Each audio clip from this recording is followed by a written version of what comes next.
बिस्मिल्लाहिर्रहमानिर्रहीम अस्सलाम वालेकुम।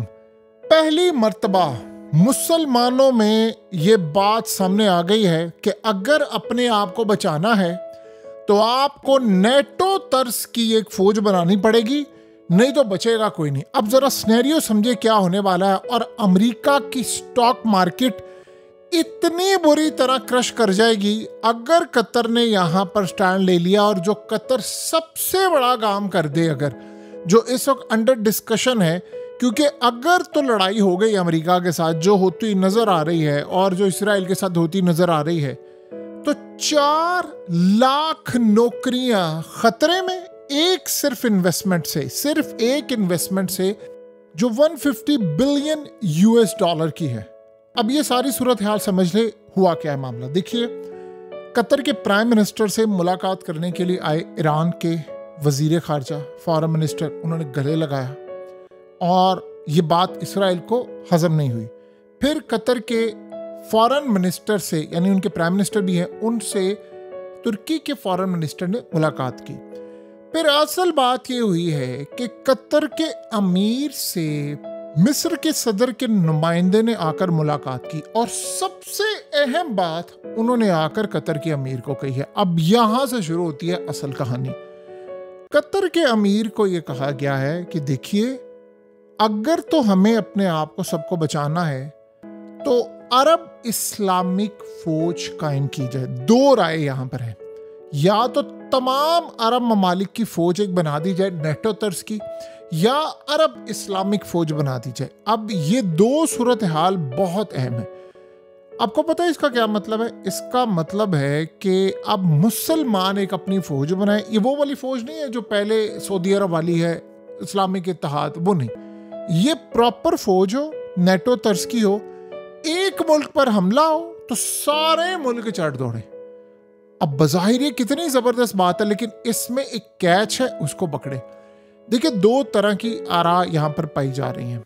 वो नंबर 1 ये सूरत हाल है कि अगर लेट से मिसाल के तौर पर इस वक्त कतर ये कहता है कि उनकी असल में 150 बिलियन यूएस डॉलर की, जब डोनाल्ड ट्रंप आया था तो एक डील हुई थी बोइंग तैयारे खरीदने के लिए। बोइंग तैयारे, तो बोइंग तैयारे खरीदने के लिए उनकी डील हुई। उसमें हुआ ये कि अमेरिका के अंदर 4 लाख नौकरियां दोबारा कायम होनी थी। उसमें फैसला ये हुआ कि कतर तकरीबन 130 787 ड्रीम लाइनर्स तैयारे खरीदेगा और इसके साथ फिर 777X तैयारे खरीदेगा और मजीद टोटल खरीदकर, यानी 210 के करीब उन्होंने जेट्स खरीदने थे। और ये 150 अरब डॉलर की डील हुई।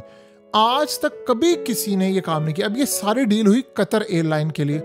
आपको पता है कि कतर एयरवेज इस वक्त दुनिया की टॉप एयरलाइन है। 2011, 12, 15, 17, 19, 21, 22 और 2024 में कतर एयरवेज दुनिया की वर्ल्ड की बेस्ट एयरलाइन डिक्लेयर हुई है। तो यानी वो इतनी कमाल की है कि दुनिया की सबसे बेहतरीन एयरलाइन ये डिक्लेयर हुई है। तो कतर ने किया क्या कि बोइंग से 150 अरब डॉलर की डील फाइनलाइज की। अब हुआ ये है कि अगर अमेरिका से ताल्लुकात होते हैं खराब इनके, तो वो डील गई, वो तो खत्म हो जाएगी। तो 4 लाख नौकरियां इसके बदले पैदा होनी थी। तो 4 लाख नौकरियों का मतलब है कि अमरीकी 4 लाख नौकरियों से महरूम। और डोनाल्ड ट्रंप का तो एजेंडा था कि जी हम 4 लाख नौकरियां पैदा करेंगे, मैं लोगों को ये कर दूंगा, वो कर दूंगा। जाहिर सी बात है, जब 4 लाख नौकरियां नहीं पैदा होनी थी तो अमेरिका की इकोनॉमी को कितना फायदा होना था। और दुनिया में जब नंबर 1 एयरलाइन आपसे इतने तैयारे बाय करती तो बाकी एयरलाइंस भी करती हैं। आपको पता है चाइना ने ये टैरिफ के बाद डील कैंसिल कर दी थी बोइंग से बिलियंस ऑफ डॉलर्स की।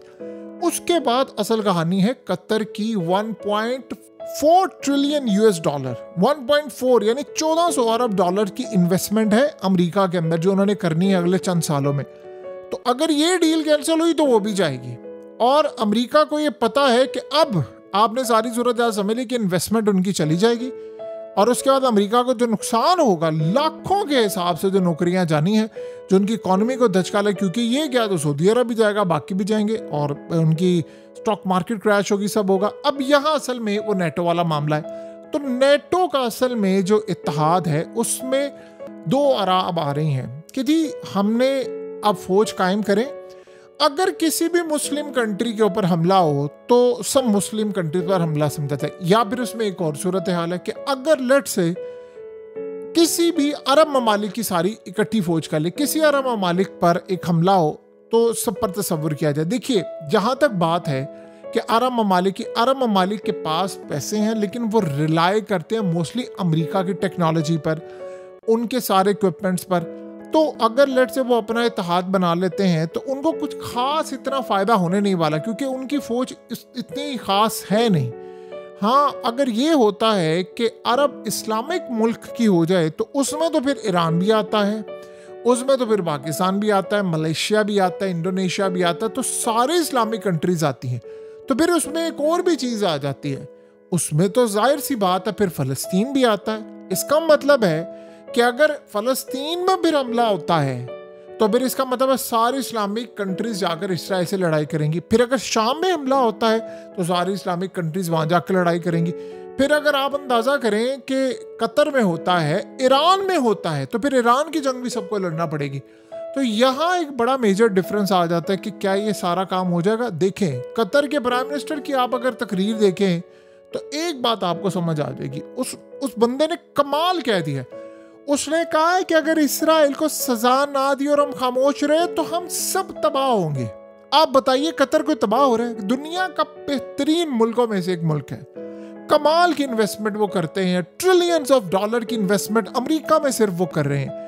अपने मुल्क में उनकी इतनी बिलियंस ऑफ डॉलर की इन्वेस्टमेंट, कभी चाइना से, यूरोप से इतनी इन्वेस्टमेंट आ रही है। उनकी स्टॉक मार्केट स्टेबल है, उनकी करेंसी स्टेबल है, उनकी इकोनॉमी, उनकी एयरलाइन दुनिया की बेहतरीन एयरलाइन डिक्लेयर होती है। तो आप बताइए कि सारी सूरत हाल में क्या वो पीछे हट सकते हैं या उनको कोई मसला है? लेकिन उनको नज़र आ गया है कि फ्यूचर की क्या तबाही है। देखिए, अरब ममालिक को ज़्यादा बेहतर समझ आ रही है। उसकी रीज़न क्या है? इन लोगों ने सहरा में स्क्रैच से अपने आप को आसमान तक पहुंचाया है। ये किसी के कंधे पर चढ़ कर नहीं, इन्होंने सारी तरक्की की है अपनी मेहनत से, अपनी विजन से। तो उन्होंने अपने विजन्स को भी बचाना। तो अब ये सूरत हाल है कि यहाँ सोच समझ कर फैसला होगा कि क्या अब हमें आगे बढ़ना है। और मिस्र ने तजवीज़ दी है कि अब हमें अपनी फ़ौज कायम करनी चाहिए। मिस्र की फ़ौजें इस वक्त हाई अलर्ट है। उनको नज़र आ गया है कि सबसे पहले अगर किसी की तबाही होनी है ना, सबसे पहले तो वो मिस्र की होनी है, क्योंकि इजराइल के वो साथ है। और यहाँ से गजा के लोगों को निकालना तो ज़बरदस्ती मिस्र ही वो जाएंगे, तो वहाँ पर हालात ख़राब होंगे और शाम को उन्होंने लेना है। तो ये सूरत हाल है। क्या फिर ईरान पर हमला होगा? अभी तो ईरान ने अकेले लड़ाई लड़ी। ईरान तो काफ़ी अरसे से ये बात कह रहा है कि भाई मिलकर एक फ़ौज बना लेते हैं और सब मिलकर लड़ते हैं। ईरान ने कब से ये बात कही। अब टाइम आ गया, अब सबको समझ आ गया कि नहीं यार, इजराइल ने हमें तबाह कर देना, क्योंकि इसराइल के साथ पूरे का पूरा वेस्टर्न नेटो खड़ी है। और ये बात आप ज़हन में रखिएगा, ये तुर्की को भी समझ आ गई है। तुर्की भी ये बार बार कह रहा है, तुर्की को पता है कि नेटो ने मेरी मदद कोई नहीं करनी। जैसे अमेरिका ने कतर के हमले के वक्त इसराइल के कोई तैयारे गिराए हैं, गिरा सकते हैं ये अपने दिए हुए तैयार। तो क्या नेटो इसराइल के खिलाफ जाएगा? सवाल ही पैदा नहीं होता। तो अब ये बात सबको समझ आ गई है कि ये मामला क्या होने के लिए जा रहा है। तो अब वो कह रहे हैं कि हमें एक अपनी फ़ौज कायम करनी है, उसके अलावा कोई रास्ता नहीं। अगर हमें अपने अपने मुल्कों की इन्वेस्टमेंट बचानी है, अपने अपने मुल्कों की इकॉनमी बचानी है, हमें अपनी करेंसी को स्टेबल रखने हमें काम करना पड़ेगा। आप देखिए नेतन्याहू ने क्या किया। आम रूटीन में ऐसा होता नहीं है। नेतन्याहू ने मार्को रूबियो से मुलाकात की, गले लगाया उसको, ये वो सब कुछ हुआ। उसके बाद उसको दीवारे गिरिया पर भी ले गया ये चीज़। लेकिन आपने एक चीज़ गौर की जो समझने वाली है, कतर के हवाले से छोड़िए, वहां पर मार्को रूबियो के साथ उसने की प्रेस कॉन्फ्रेंस। उस प्रेस कॉन्फ्रेंस के अंदर हुआ कुछ ये है कि उससे एक सहाफ़ी ने सवाल पूछा कि क्या आज के बाद आप हमास के लीडरों को किसी भी बैरून मुल्क हमला करने से गुरेज करेंगे? नेतन्याहू ने कैटेगोरिकली कहा नो, हम जब चाहेंगे जहां चाहेंगे मारेंगे, चाहे कतर में हो। उसने यानी इंडिकेट कर दिया जिस मर्जी कंट्री के अंदर वो होंगे हम मारेंगे उनको, हम हमला करेंगे, हम अटैक करेंगे, चाहे वो किसी भी तर्ज पर। यानी उन्होंने इंडिकेट कर दिया मिस्र में हो, तुर्की में हो, कतर में हो, किसी भी इस्लामिक कंट्री में कहीं पर भी हम मारेंगे। अब मार कर दिखाएं चाइना में, जाने दे इनको, हमास के लीडर को के चाइना को के हमें पनाह दे, जो जिसने मुज़ाकरात करने हैं ना जंगबंदी के वहां पर करे। इनका बाप भी नहीं मार सकता उनको। आप मॉस्को में सदारती महल में रहें या पुतिन को कहें कि इनको पनाह दे। आप हाथ लगा सके बशार अल असद को? नहीं लगा सकते। आप मारकर दिखाएं हमास के लोगों को, उसके बाद आप देखिएगा फिर रूस आपका जो हशर करेगा वो सारी दुनिया ने देखा। उस पर एक हमला हो जाता है, अगले दिन 800 ड्रोन से वो मारता है। जो उसने हशर किया ना, ट्रंप ने कहा मैं इसे डील नहीं कर सकता, इतना खतरनाक इंसान है।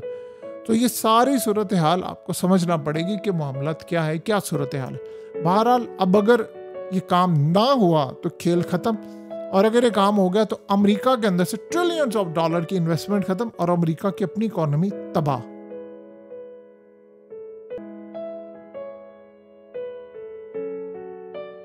हकीकत टीवी को सब्सक्राइब करना मत भूलें, वीडियो को लाइक करें, शेयर करें और कमेंट सेक्शन में अपनी राय का इजहार जरूर करें।